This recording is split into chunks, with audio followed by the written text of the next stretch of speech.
Comment fait-on ces adieux au théâtre? Fait-on d'ailleurs vraiment des adieux au théâtre et aux Français?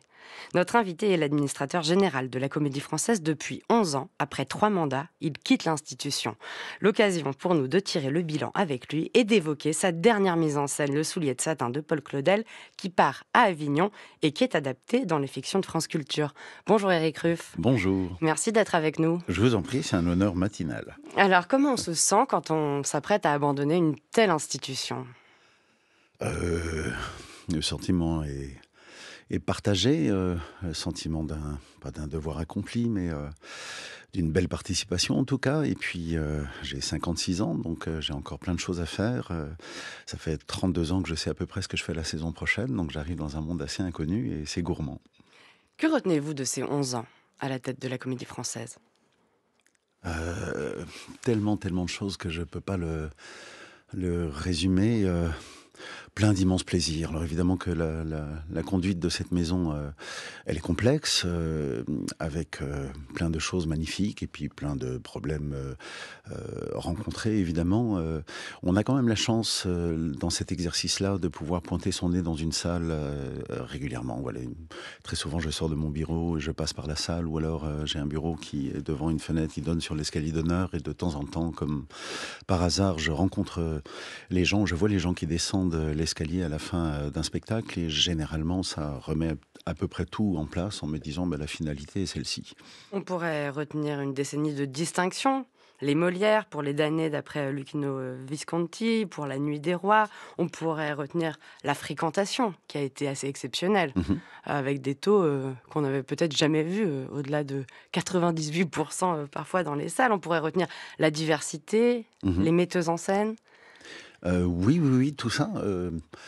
La Comédie Française n'a comme mission que de traverser son temps, voilà, et les injonctions ou les désirs sociaux qui sont les nôtres, mon seul intérêt, mon seul travail est d'essayer de faire en sorte que cette maison, qui peut paraître de temps en temps un petit peu comme une cerise sur le gâteau, un petit peu formelle, un petit peu éloignée, soit au contraire capable de traverser absolument toute cette époque-là. Et effectivement, la place des femmes, effectivement, la diversité, le fait que sur un plateau, cette petite société idéale qui représente la grande société, on essaie de la rendre la plus idéale possible.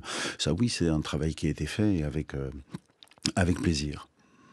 Que ressentez-vous en août 2014, Éric Ruff, quand vous prenez ce poste si prestigieux d'administrateur général du Français? Est-ce que vous aviez en tête cette citation d'Alexandre Dumas-Fils: le théâtre français n'est pas un théâtre comme les autres. Quand on y apporte un manuscrit, il y a les bustes qui vous regardent. Oui, je souscris. Effectivement, mais c'est une maison de mémoire, 1680, sa création, et depuis, elle a emmagasiné, enregistré et fait collection, effectivement, et on ne traverse pas impunément cette maison sans être toisé par un nombre d'ancêtres assez impressionnant et un nombre de bustes assez impressionnant. Mais justement, cette maison est très intéressante pour ça, parce qu'elle fait œuvre de mémoire, c'est normal, c'est une de ses missions, et en même temps, elle est traversée tous les jours, depuis le matin jusqu'au soir, par 3 changements de décor, des répétitions, tout le monde se met en œuvre, c'est une ruche absolument dingue, donc elle traverse son actualité. Donc c'est assez beau, parce que les deux pôles, entre le passé et le présent, font un miroir réfléchissant vraiment quotidien. Il y a 400 personnes qui y travaillent, Oui. 80 métiers différents, Oui. une troupe en autogestion depuis 1781. Ouais. Comment on dirige une telle institution? Est-ce qu'on la dirige, ou finalement, il y a des rouages tellement anciens que ça roule? Non, ça roule pas. Euh, Toute administration emporte sa part d'humilité, effectivement, quand on se charge d'une partie de cette longue histoire qui a commencé il y a plusieurs siècles. Ça rend effectivement humble, mais tout l'intérêt, toute la curiosité et toute la difficulté est de faire en sorte que ces 80 métiers, qui n'ont pas les mêmes outils, pas les mêmes temporalités, et pas forcément les mêmes buts, et pas les mêmes langages, puissent faire en sorte de coïncider pour que le rideau se lève le soir, et que toute cette magnifique organisation apporte de la légèreté, de la joie ou de la profondeur aux spectatrices et aux spectateurs qui arrivent le soir. Peut-être arrivera-t-il un jour que la pièce pourra être représentée dans son intégralité. En tout cas, la forme que je lui ai donnée a l'avantage de rendre l'idée essentielle, l'ossature, si vous voulez, de la pièce plus compréhensible pour le public.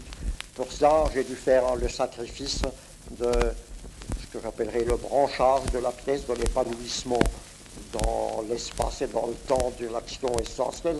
Mais je crois que l'idée profonde, l'idée maîtresse n'en ressortira que plus clairement pour le public.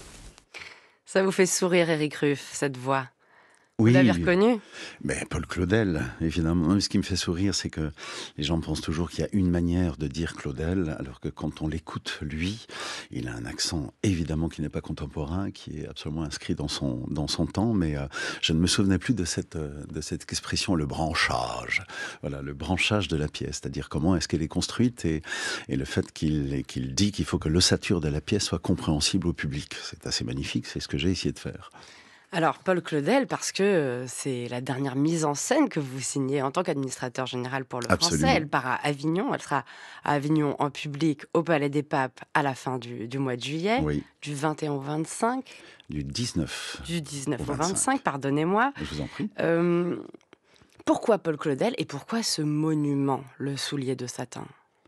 Pourquoi Paul Claudel? Parce que j'ai eu la chance, moi, de le travailler beaucoup dans ma carrière. C'est un peu un hasard des distributions, mais j'ai Vous joué avez Louis joué. Laine dans Les Champs, j'ai joué Mesa, déjà avec Marina Hans, d'ailleurs, dans Le Partage de Midi. Je crois avoir enregistré à la radio Tête d'Or. Et puis j'ai eu la chance de rencontrer Madeleine Marion, qui était une immense actrice qui a beaucoup joué Claudel et qui, au conservatoire, m'en a donné la bonne direction. Et pourquoi? Alors, il y a un peu de hasard, de contraintes, de programmation qui a fait qu'à un moment, il fallait que je puisse proposer un spectacle qui soit sans décor, dans une forme extrêmement légère. Et comme cette pièce est monstrueuse et qu'elle ne se représente pas d'une certaine manière, parce que ça se passe dans tous les continents et qu'elle est shakespearienne en diable, c'est-à-dire que les scènes s'enchaînent et qu'il faut pouvoir les enchaîner. Donc, si on monte un décor, il faut le démonter. Ça ruine cette légèreté de dramaturgie. Je me suis dit qu'il était peut-être temps de le faire. Et puis, le soulier de satin, c'est le Mont Ventoux pour un cycliste. C'est-à-dire que vous en parlez à n'importe quelle actrice ou à n'importe quel acteur, et même à n'importe quelle technicienne ou technicien, tout d'un coup, les yeux s'allument en se disant « Mais est-ce que c'est possible de traverser ça ?» Donc j'avais aussi besoin et envie de relancer les énergies et d'essayer de se taper un impossible, voilà, tous ensemble. Pourquoi dites-vous que Paul Claudel est comme un club sandwich? C'est une expression. Je parle souvent pour un acteur, voilà. Pour un acteur, de temps en temps, on parle de pièces qui sont quelquefois inscrites dans leur temps, etc. Il y a des points de vue universitaires sur le théâtre, puis il y a un point de vue qui est celui des actrices et des acteurs sur ce qu'il y a à manger. Voilà, c'est pour ça que je parle de sandwich club. Dans un sandwich club, il est fait pour mettre à peu près tous les plats ensemble et que le végétal, la viande, le poisson, Les meilleurs. voilà, les meilleurs soient tous ensemble. Et puis il y a une qualité d'épaisseur dans le sandwich club qu'on espère toujours le plus grand possible. C'est une parole foisonnante, prolixe, absolument magnifique. Et on sera tout à l'heure à 8h20 rejoints tous les deux par Louise Loubrieux, réalisatrice des fictions à France Oui. Culture, qui a adapté, mise en onde, comme on dit, cette pièce qui dure 7 ou 8 heures et qui est disponible sur l'application Radio France en 12 épisodes. Et également Oriane Delacroix, qui est responsable de la programmation des fictions d'Avignon France Culture. Un mot peut-être sur le théâtre public, Éric Ruff. Comment se porte-t-il? Il est en danger. Il est en danger. On constate un peu malheureusement que la culture n'est plus un thème électoral. C'est ce qui la rend extrêmement fragile. Et puis je trouve que dans un monde un peu consumériste qui est le nôtre, la culture a du mal à se défendre. Si on parle de retour sur investissement, effectivement, on a un petit peu du mal lorsqu'on nous demande à quoi ça sert. Notre réponse est toujours un peu complexe, un petit peu trop longue pour qu'elle soit entendue. Donc c'est comme si on n'était plus très bien adapté pour ce monde-là. Donc oui, on est en danger. La culture, elle se décrète pour longtemps. C'est une œuvre de nidification. On ne sait pas comment on touche la surface des gens. On ne sait pas comment ça se construit, ça se nidifie chez les gens. Et puis surtout, on n'arrive pas à faire des camemberts ou des graphiques avec tout ça. On essaie évidemment de quantifier les choses, mais qu'est-ce que ça crée chez les gens? C'est une chose un petit peu invisible. Ça n'est pas parce que c'est invisible que c'est inutile. Au contraire, on en parle toujours quand il y a des problèmes, alors que ça me fait quelquefois penser à ce qu'on dit. Quelquefois, les gens vous disent, mais si tu vas chez le médecin quand t'as mal, c'est trop tard. Il faudrait faire attention à toi avant. Et la culture devrait être là pour faire attention à nous un petit peu tout le temps, même quand il n'y a pas de période de crise.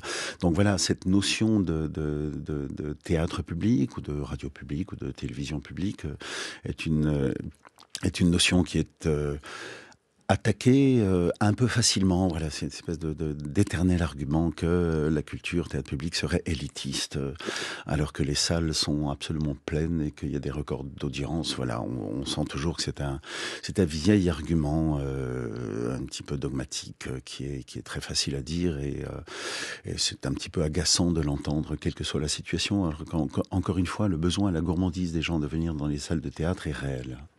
Et vous avez fait en sorte, à la tête du Français, de l'ouvrir aussi, hein, avec des tarifs préférentiels. Ouais. C'était important ça pour vous? Oui, bien sûr, mais c'est une mission qui nous est donnée et qu'on épouse avec évidemment conviction. Non, le théâtre n'est pas élitiste et en même temps, il peut l'être aussi. Quelqu'un qui a vu 40 spectacles dans sa vie et qui en plus sort d'un spectacle pour aller acheter 2 bouquins, il n'est pas out of the game non plus, cette personne-là, mais il faut pouvoir faire rentrer. Ce qui m'intéresse beaucoup, moi, dans une salle de théâtre, parce qu'il n'y a plus beaucoup d'endroits comme ça où les gens ne se choisissent pas et que la diversité d'âge, que la diversité des origines sociale ou géographique peut se rencontrer et en plus on n'est pas obligé de débattre. Ce qui est assez intéressant au théâtre, c'est qu'on regarde dans la même direction, on regarde une représentation qu'on espère la plus fine ou la plus impactante possible, on se raconte nous-mêmes, on vient se sentir au théâtre et en plus, ce que je trouve magnifique, c'est qu'on n'est pas obligé de commenter, on n'est pas obligé de parler. Il n'y a quand même pas beaucoup de lieux où on vous demande pas ce que vous en pensez dans la seconde. C'est soulageant. Je sais, Eric Ruff, qu'on ne choisit pas entre ses enfants, mais s'il fallait nous parler d'une représentation pendant ces 11 ans. Alors, en tant qu'administrateur, j'ai eu le bonheur d'obtenir la confiance d'Ivo Van Hove en 2016, je crois, déjà au Festival d'Avignon à la Cour d'honneur. C'était les damnés, vous l'avez cité, de Visconti. Et ça a été une chose très importante dans mon administration parce que ce spectacle était radical, avec des moyens modernes qui n'étaient pas les nôtres, avec des cadreurs sur le plateau, énormément de vidéos. Ça a été une sorte d'ouverture pour la comédie française, notamment à l'international, parce qu'il y a pas mal de metteuses et de metteurs en scène étrangers qui se sont dit « Ah tiens, on peut venir aux Français » et « Ah tiens, on peut présenter ce type de spectacle aux Français ». Donc ça a été très important. Et puis, il y a eu plein d'autres choses. Le compagnonnage avec Julie Deliquet aussi, qui est la directrice du théâtre Gérard Philippe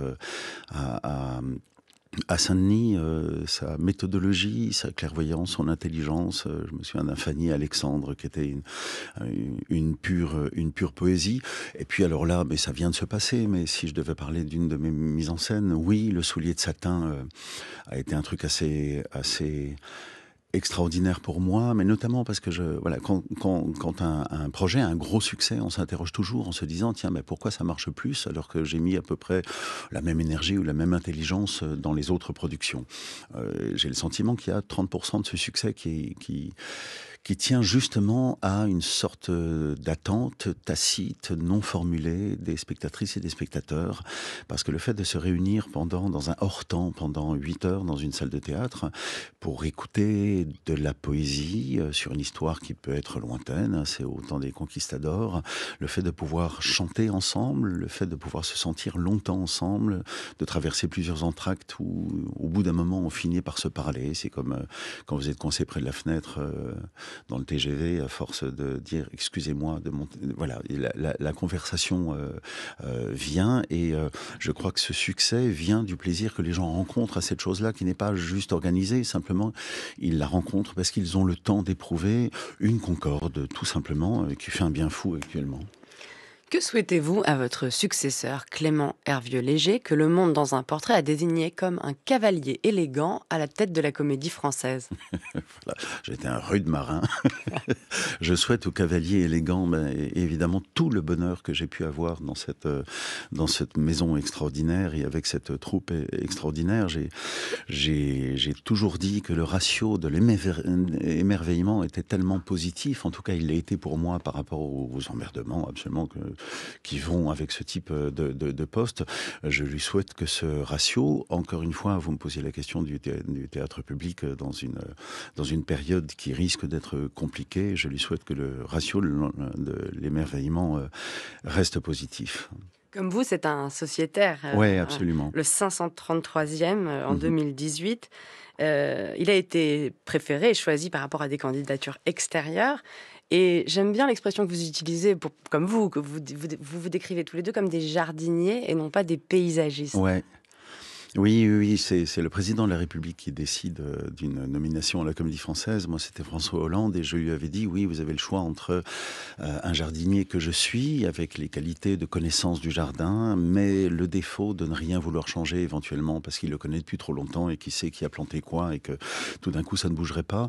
Le paysagiste est celui qui arrive de l'extérieur et qui peut regarder très objectivement comment sont posés les végétaux et donc il peut changer des choses, sauf qu'il peut faire des coupes infertiles aussi. Donc voilà, c'est un choix un peu cornélien. Et vous lui laissez une saison prochaine, bien évidemment déjà programmée. Est-ce que vous voulez nous en dire un mot, Eric Ruff? Oui, elle est assez exceptionnelle cette saison parce qu'on va procéder à des grands travaux à la salle Richelieu. Donc on s'éclate un petit peu partout dans Paris. On va jouer dans 8 théâtres dans Paris et en banlieue jusqu'aux Amandiers de Nanterre. Donc c'est comme si on partait en tournée. Et le secret de la permanence d'un lieu, c'est que de temps en temps, pour qu'il reste permanent, il faut le transformer. Et donc réussir ce genre de hors les murs est une capacité, un challenge qu'on aime relever et cette saison prochaine sera très belle de ce risque-là. Parce que la salle Richelieu, hein, la principale, Oui, va fermer pour travaux. absolument. Des travaux absolument nécessaires à faire de santé du travail. On a un plateau qui a une pente de 4%. Et bien, la pesanteur joue et au bout de 15 ans, à force de rentrer et d'être sur ce plateau, il s'écroule un petit peu à la face. Donc, on doit le réétayer. Éric Ruff, à quoi ressemblera votre vie au lendemain du 4 août, quand vous quitterez votre bureau de la place Colette? Une matinée sur France Culture, voilà, ensoleillée, paisible et tranquille, dans mon jardin. Non, non, je vais faire plein de choses. Encore une fois, je goûte assez à l'incertitude qui est devant moi. J'ai plein de projets avec les casquettes qui sont les miennes, scénographiques de jeux. J'ai des appels du pied du cinéma. Je vais avoir beaucoup de plaisir à faire ça, mais vous savez, la formule du français, c'est simul et singulis, de l'art d'être ensemble et de rester singulier. En tant qu'administrateur général, j'ai été monsieur Simul premier pendant 11 ans, donc je suis rendu mon singulis et je suis très curieux de savoir ce que je vais pouvoir en faire. On vous verra davantage au cinéma, si je vous entends bien. Je crois que oui, je l'espère. C'est une liberté d'ailleurs que vous avez donnée à cette troupe d'aller au cinéma. De De travailler au faire du cinéma, cinéma. oui, oui, absolument. Même si à chaque époque on dit mais il y a plus de gens qui font du cinéma qu'avant. L'assassinat du duc de Guise, c'était déjà des sociétaires du français. Donc en fait, l'histoire du cinéma et l'histoire de la comédie française sont liées. Mais oui, oui, oui, j'ai accordé beaucoup de congés. Je préfère toujours avoir un acteur qui sait pourquoi il revient à la comédie française et quel plaisir il en a, plutôt que quelqu'un qui est frustré de ne pas pouvoir aller dans le champ du voisin, voir si l'herbe est plus verte. Éric Ruff, administrateur général de la Comédie Française, pour quelques semaines encore. Vous restez avec nous. À 8h20, vous serez rejoint par Louise Loubrieux, réalisatrice des fictions France Culture, qui a adapté, mise en onde pour Absolument. France Culture, et c'est déjà disponible sur l'application Le Soulier de Satin en 12 épisodes. Et Oriane Delacroix, responsable de la programmation des fictions d'Avignon France Culture, qui nous dira un mot sur cette programmation de la semaine prochaine, accessible à tous et gratuite. Les matins d'été, Astrid de Vilaine.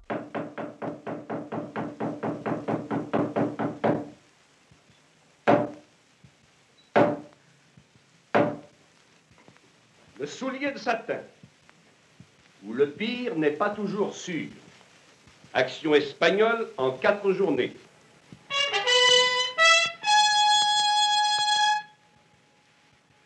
Première journée. La scène de ce drame est le monde.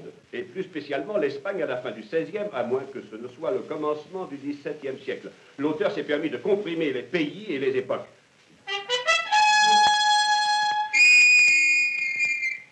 Paul Claudel a écrit 2 petites phrases en exergue de son œuvre. Deus escreve direito por linhas tortas. Proverbe portugais qui veut dire « Dieu écrit droit » avec des lignes courbes. Écoutez bien, ne toussez pas, et essayez de comprendre un peu. C'est ce que vous ne comprendrez pas qui est le plus beau. C'est ce qui est le plus long qui est le plus intéressant. Et c'est ce que vous ne trouverez pas amusant qui est le plus drôle. Au revoir. Le soulier de satin à la radio en 1942, puis en 2025 aujourd'hui. Merci à tous les 3 d'être là. Bonjour. Éric Ruff, administrateur général du Français. Vous avez mis en scène cette pièce de Paul Claudel. Elle dure 8 heures. Elle sera visible à Avignon au Palais des Papes du 19 au 25 juillet. Et avec vous, à côté de vous, Louise Loubrieux, bonjour. Bonjour. Réalisatrice de fiction France Culture. Vous avez mis en onde la pièce d'Éric Ruff. Elle est disponible déjà sur l'application Radio France. Vous nous direz comment vous avez fait. Et puis, Oriane Delacroix, bonjour à vous. Bonjour. Vous êtes responsable de la programmation des fictions d'Avignon France Culture. Vous avez vu la pièce de 7 ou 8 heures. Vous allez nous raconter cette expérience. Et puis, vous nous direz aussi la très riche programmation des fictions d'Avignon France Culture. Éric Ruff, qu'est-ce que ça vous fait d'entendre ces 2 adaptations, ces 2 mises en onde à autant de décennies d'écart ? C'est l'apanage des grands textes, de pouvoir supporter les accents, les prosodies, les manières de jouer, d'ailleurs qui ne sont pas si éloignées que ça, mais je trouve que cette mémoire-là, elle est extrêmement touchante. Et on sent que ce n'est pas juste une œuvre de mémoire, c'est que tout d'un coup, ces phrases-là, cette joie du début du soulier de satin, elle s'inscrit aujourd'hui comme elle s'inscrivait hier. Louise Loubrieux, est-ce que ça a changé depuis 1942, la mise en onde d'une pièce de théâtre à la radio ? Oh oui, oui, et en même temps, il y a quelque chose que je trouve très touchant dans cet enregistrement, dans cet extrait de 42, c'est que déjà, il était enregistré à Marseille par la radiodiffusion française, et c'est Jean-Louis Barrault qui jouait Don Rodrigue, et cette approche, en fait, a été 1 an avant la création à la Comédie Française par Jean-Louis Barrault, dans la mise en scène de Jean-Louis Barrault. Donc, il y a comme un retour autour de à quel endroit la radio se situe, à quel endroit le travail à la table se situe aussi pour les acteurs, avant qu'ils ne deviennent mis en scène. Donc, il y a une sorte de dialogue, je trouve, qui se retrouve entre le théâtre et la radio, qui me semble traverser son temps. Racontez-nous quelle est exactement la nature de votre travail, Louise Loubrieux, aujourd'hui avec les moyens qu'on a. Je crois déjà qu'il y a eu dans la salle Richelieu une captation assez exceptionnelle avec des micros un peu partout.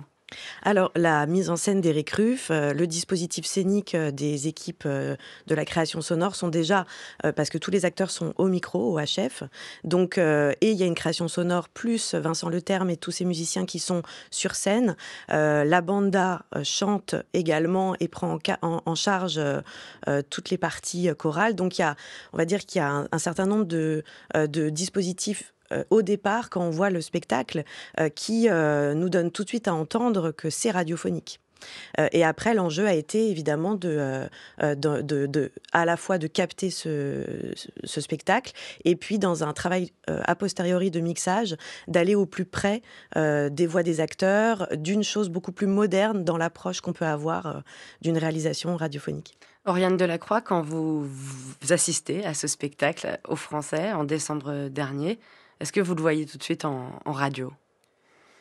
Est-ce qu'on le voit tout de suite en radio ? Je pense que quand on va voir le soulier de satin, en fait, moi, le mot qui me revient, et je trouve que c'est d'ailleurs ce qu'on ressent quand on entend, c'est quelque chose de l'ordre de la joie, en fait. C'est un spectacle qui est extrêmement joyeux, et pas une joie qui serait un peu catho, en fait, un peu toute l'image qu'on a de Paul Claudel, c'est-à-dire trop catho, trop long, trop mystique. Et en fait, je trouve que la mise en scène d'Éric Ruff, en fait, rend service à Claudel, parce qu'elle lui rend, en fait, ce qu'il est, c'est-à-dire un immense auteur, quelqu'un d'extrêmement drôle.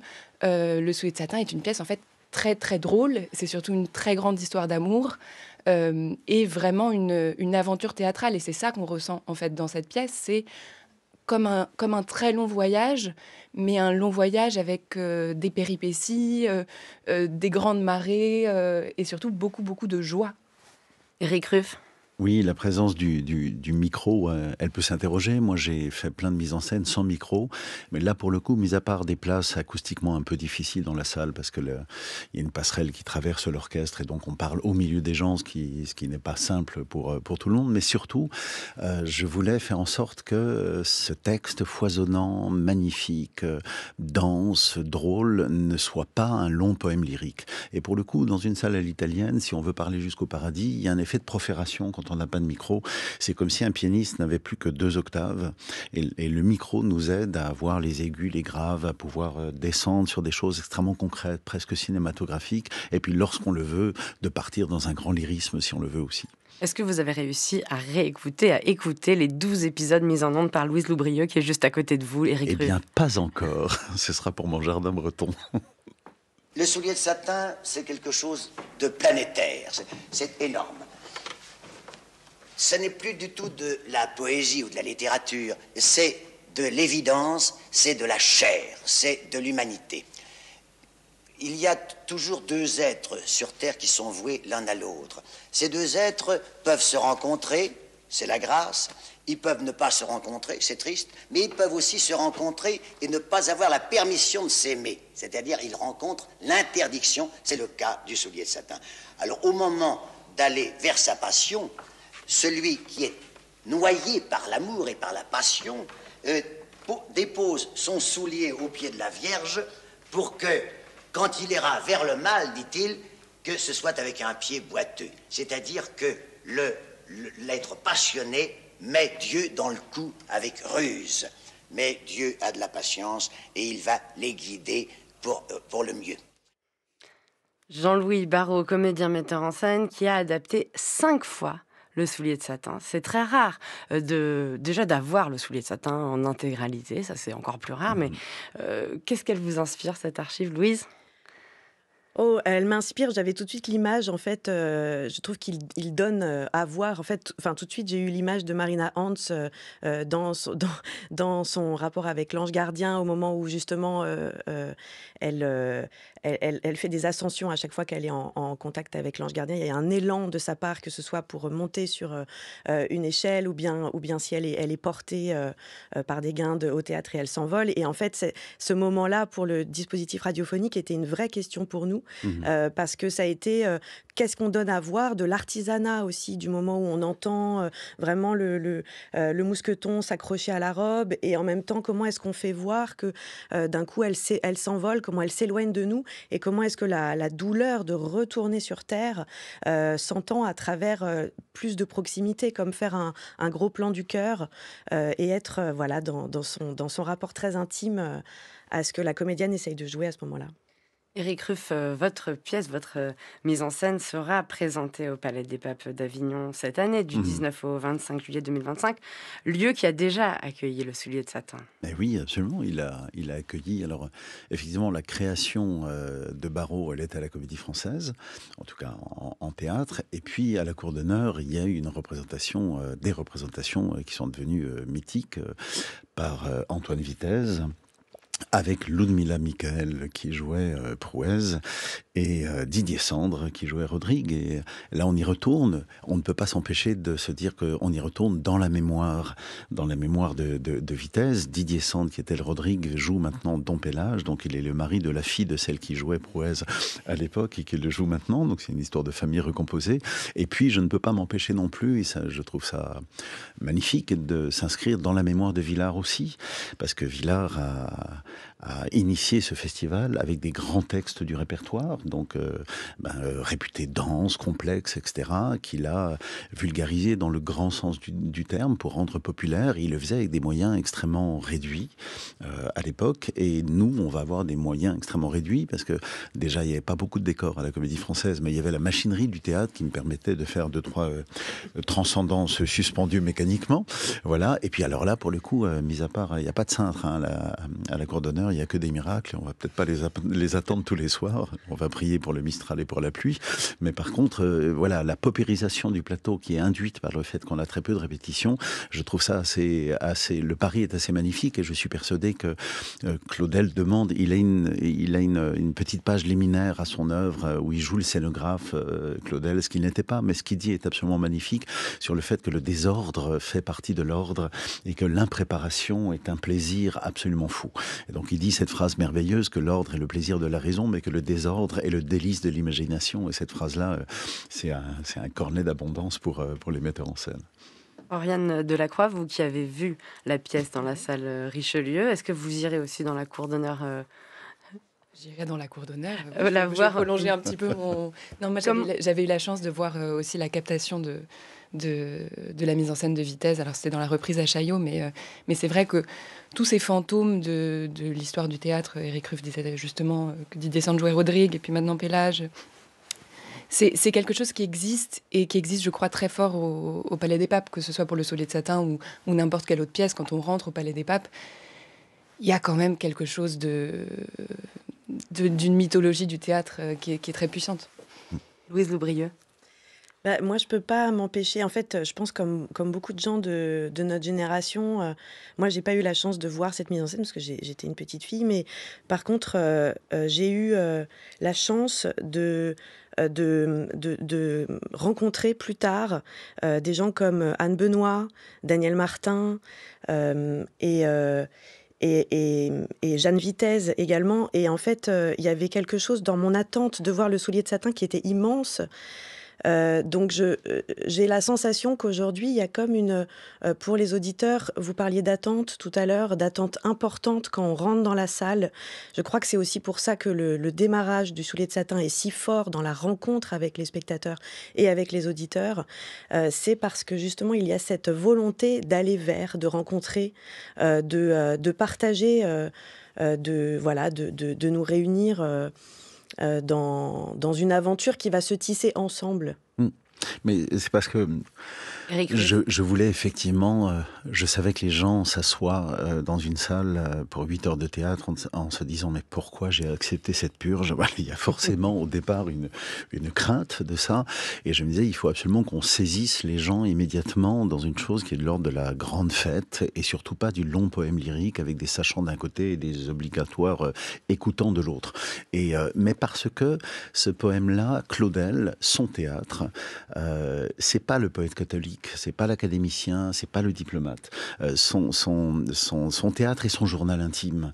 Et il, très honnêtement, avec un orgueil incommensurable, tellement incommensurable qu'il en est drôle, Claudel pose dans son journal, dans son théâtre, l'être contraint, bouleversé, paradoxal, malhonnête, honnête. Et en ça, oui, on s'y attache. Parce que ça nous ressemble. On est tous faits de cette complexité-là. Et on n'est surtout pas dans une représentation d'un être catholique ou croyant qu'il faudrait être, qui serait une sorte d'horizon. Absolument pas. Donc il fallait faire en sorte que... Et puis c'est joyeux, encore une fois, l'orgueil, la malhonnêteté, la contradiction, ce sont des choses qui nous font rire. Et pour le coup, Rodrigue en est plein, Prouès en est plein, Claudel est dans tous les personnages, évidemment. Je voulais dire sur la radio et sur la mythologie des interprètes, c'est ça qui est beau à la radio. C'est que là, pour celles et ceux qui nous écoutent, ils ne voient pas nos tronches. Alors c'est enregistré, il faut regarder maintenant, mais... Parfois c'est sur les réseaux. Parfois c'est sur les réseaux. Mais pour ceux qui n'y vont pas, on ne sait pas à quel âge et quel physique on a au moment où on parle. Là, quand on entend Barrault, quand on entend Claudel, on ne sait pas à quel moment de jeunesse, de maîtrise ils sont. Et en écoutant Didier dans Rodrigue, dans Pélage, ce qui est magnifique, c'est que tous les acteurs se rassemblent dans un temps absolument commun. Et pour le coup, oui, la longue histoire du théâtre, elle s'écoute dans un présent, dans un hic et nunc, dans un ici et maintenant, qui est totalement contracté. Je trouve ça absolument magnifique. Oriane Delacroix. Non, je hochais la tête en me disant que c'était extrêmement juste. C'est vrai que cette contraction du temps, elle est fascinante. Éric Ruff, vous dites souvent qu'il y a beaucoup de préjugés chez Claudel. Est-ce que cette pièce, cette mise en scène, elle casse un peu... Sur Claudel. Oui. Ou chez Claudel. Sur Claudel, pardonnez-moi. Oui, je vous en prie. Est-ce que cette mise en scène, elle arrive à casser ces préjugés-là et on peut se dire, allons-y, 7 heures, il y a quelques pauses, on peut y arriver, parce que ça peut faire peur aussi, une représentation aussi longue. Alors moi, je peux vous partager ma traversée de spectatrice avant d'en faire la réalisation, bien sûr. Et vraiment, j'ai été tenue en haleine de bout en bout. Parce que comme la pièce de Claudel est fabriquée sous forme d'épisode, et que vraiment on sent qu'on tourne les pages d'un livre à chaque fois qu'on passe à une station suivante, il y a vraiment quelque chose de très fort. Et en plus, il y a un travail musical qui est absolument magnifique, ce qui fait que vraiment, on a absolument pas cette notion de durée. Si ce n'est que je crois qu'en fabriquant ce podcast en 12 épisodes, j'ai eu envie de toute petite suspension de respiration pour y retourner. Parce que j'ai trouvé qu'il y avait émotionnellement des choses qui avaient besoin d'être un petit peu suspendues. Mais je crois, et j'ai des gens qui m'ont déjà dit, je l'écoute pour pouvoir aller le voir après, ou bien je l'ai vu et je l'écoute après. Je crois qu'il y a quelque chose de très fort aussi dans ce prolongement. En fait, la radio et le théâtre, ça se partage, ça se mélange, c'est pas l'un ou l'autre. Vous parliez de théâtre à la table, de travail à la table. Voilà, quand on commence une mise en scène, tous les actrices et les acteurs sont là, et on travaille la géographie du sens. Et c'est toujours très objectif parce qu'on lit sans savoir, et c'est avant que l'acteur se lève en disant comment je vais le faire. Donc, en général, c'est des étapes très importantes. Et il faut dire qu'on a fait on a filmé ce travail-là à la sortie du Covid, ou pendant la Covid, quand on ne pouvait pas recevoir de public, mais qu'on pouvait travailler ensemble. Et on s'est payé le luxe, et d'ailleurs ça a initié le désir de le monter réellement. On s'est payé le luxe d'enregistrer comme ça en audiovisuel, en consacrant une semaine à chaque journée, donc dans un rush extrêmement rapide. On s'est payé le luxe de faire ce théâtre, ce qu'on a appelé le théâtre à la table, et c'était assez magnifique parce qu'on a pu, pour le coup, absolument tout enregistré. On l'a fait in extenso.